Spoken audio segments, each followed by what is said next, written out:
And good morning, everyone. Welcome back to NeelyFX. It's the Saturday version where we talk about what happened in Forex yesterday and other things like commodities like gold and silver. And since we're going to be talking about trading and live trading, I need to show you this. This is the risk disclaimer screen. This is I think it's required by law in the United States where I live. So we're going to read this real quick. This channel is for educational and entertainment purposes only and does not constitute trading or financial advice. I'm a professional trader, not a broker, trading my own capital. I do not solicit funds, manage client accounts, nor do I hold CFTC or NFA registration. Forex trading is highly speculative with a high risk of losing some or all of your investment capital. Only trade the funds you can comfortably afford to lose. And then there's the CFTC risk disclosure. Forex trading carries a high degree of risk and may not be suitable for all investors. The high degree of leverage can work against you as well as for you. Before trading Forex, carefully consider your investment objectives, experience, and risk appetite. You could sustain a loss of some or all of your investment capital. So let's go ahead and get into it. Let's see what happened with the DXY yesterday. There it is. As you can see, I'm not this is a kind of a late release on the video because I'm not at my day job. I have the weekend off. So here we go. This is the DXY. It came all the way down here and then just didn't go anywhere. Right, look at that. It's doji right with the high and the low right on those two resistance areas and support areas. Very, very interesting. And then landed right in the middle. So it didn't really go anywhere yesterday. It did recover from 98 to 98s and closed out at 99.7027 for the week. Euro versus the dollar. Based on that, we did not have a whole lot of movement there either. Looks like it did pretty much the same thing, almost. Bounced between two resistance and support areas, and then landed right in the middle, closed right in the middle. So we've got a close of 21, well, 116.21. So that'll be an idea of what we can do with that next week. It looks like well, no, that's not a double top because it needed to close up here for it to be considered a double top. And it didn't do that. So that's not a double top, it just looks like one. Here we have, it's a range, but it's I would call it a double top. Here we have the dollar versus the yen. And again, bounced right back off of that resistance area for a couple of days and then settled right at 154.53 on the week. Again, a lot of weird movement happened yesterday. So look at that. Look at that candle right there. That is a really long wick, bottom wick on that. And that's what closed out one of my trades that I still had, my last trade that I had gone there. That was profitable, but I let it run too long and it turned on me. So this whole thing about letting your profits run is, you need to kind of consider that because you need to take profits when you can, or else you're not going to be taking profits because these markets do reverse on you, and they do reverse on you quickly. So I don't know if the let your profits run thing works in Forex as well, unless you're trading with a large capital like millions and a large stop loss that you can afford. However, if you've got like a $300 account, there's no way you're going to let your profits run. You need to just make your profit count, make your account profitable, and then go from there. At least that's my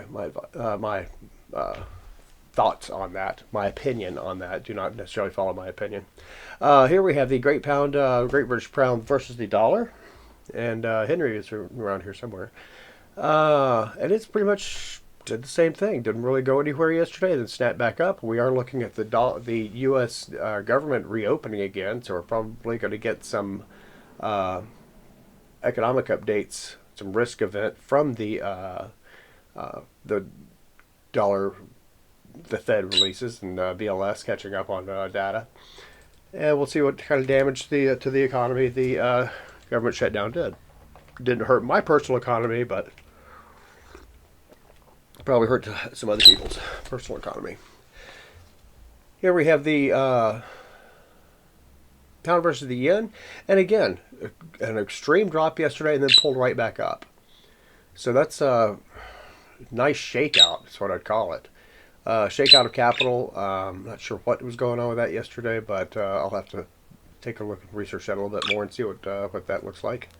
I was not involved in any trades yesterday except that one trade that in my demo account So I did not lose money yesterday. Here we have the dollar versus the CAD, and everyone's raving about the dollar versus the CAD, but I'm not. I don't see a whole lot of movement in there for trading yesterday. Yesterday would have been one of those trades that would have been wise to sit on the sidelines because there was a lot of strange stuff going on. Canadian versus the yen again. It's we're going places. We're not going places. And then it changed its mind and went back to where it was. So reclaimed 110, 18. I think when I filmed yesterday's video, it was way down here somewhere around 119.75, and but it came all the way down to what, 53. 56, 109.56 before it rebounded and closed at 110.21. We have the dollar versus the Aussie, or well, the other way around, Aussie versus the dollar. Because the Aussie's on top, dollar's on the bottom, dollar's the denominator. Here we have that's how you mathematically decide if it's going to go up or down relative to the DXY. That's just exasperating right there. That's just a going nowhere market on the daily scale. So if you're choosing your trading on the daily scale like I do, then it's a whole lot of doing nothing right now. It's a whole lot of range trading, a whole lot of stuff not really going anywhere. Gold took a hit yesterday, but not as much of a hit as we thought it was going to take. Came all the way down to this touch line, or to this my 4-hour resistance. I drew my 4-hour resistance line right back here. Came down, touched it, and then took back off again to the north. So that is just some bizarre trading right there. Another big shakeout in gold. So it finished down, what, 2.1%, or $88. So that's not necessarily a bad thing. Silver, one of my favorites, took a hit yesterday too. Down 3.3%, and came down to $1.73. To close at 50.55. So this is where we are yesterday. If you were going long on the metals yesterday, you got hit hard. Sorry about that. But if you saw the reversal, which, you know, it's maybe if you're on a smaller time frame, you could actually see the reversal as it happened or before it happened, then you could have taken advantage of that. But in the meantime, that's all I got for today, for Saturday. There's not a whole lot of trading going on. We are going out of town, so there might be some more videos coming up of some various things. And from there, that's about it. If you like this video, then like the video. Then hit the thumbs up button. If you want to know when I'm coming out with more videos, then subscribe, and you'll be notified of when I put out new videos and new shorts. So I've got shorts, probably some shorts coming out this weekend, as we will be somewhere else this weekend. And lastly, oh yeah, if you will have any comments, by all means comment, and I'll reply to them as soon as I can. So you guys have a great one. Talk to you later. Bye.